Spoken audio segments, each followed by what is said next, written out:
Hello mga Mars! Welcome to my vlog! Tara!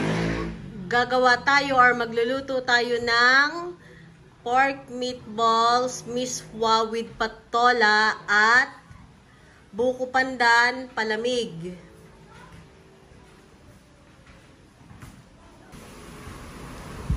Mga Mars, ito ang sangkap sa ating gagawing meatballs miswa with patola at meron tayong buko pandan palamig.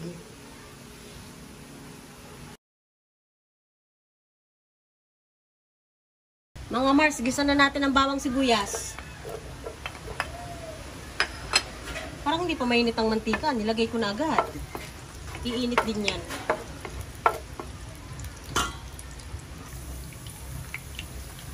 Ilalagay na natin yung patola.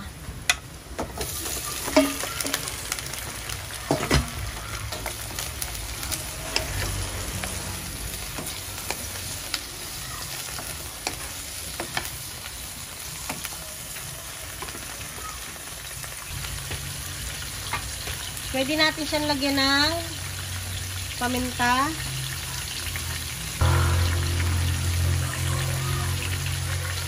Asin. Unti-unti lang. Takpan natin ng 2 to 3 minutes. Buksan na natin siya after ng 3 minutes. Lagyan natin ng tubig.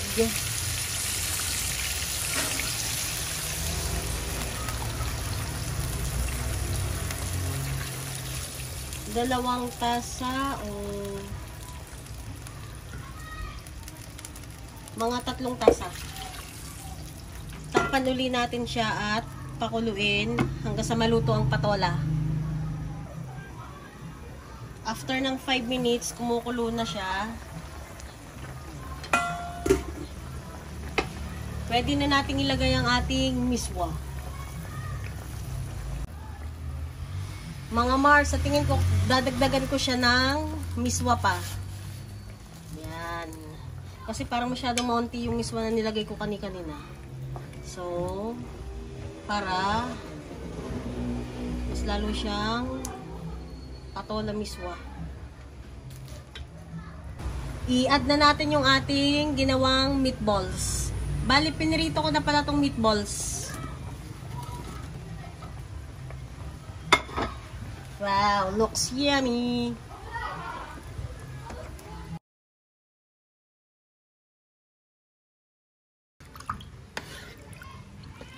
Hindi ko na siya nilagyan ng asukal para hindi masyadong matamis.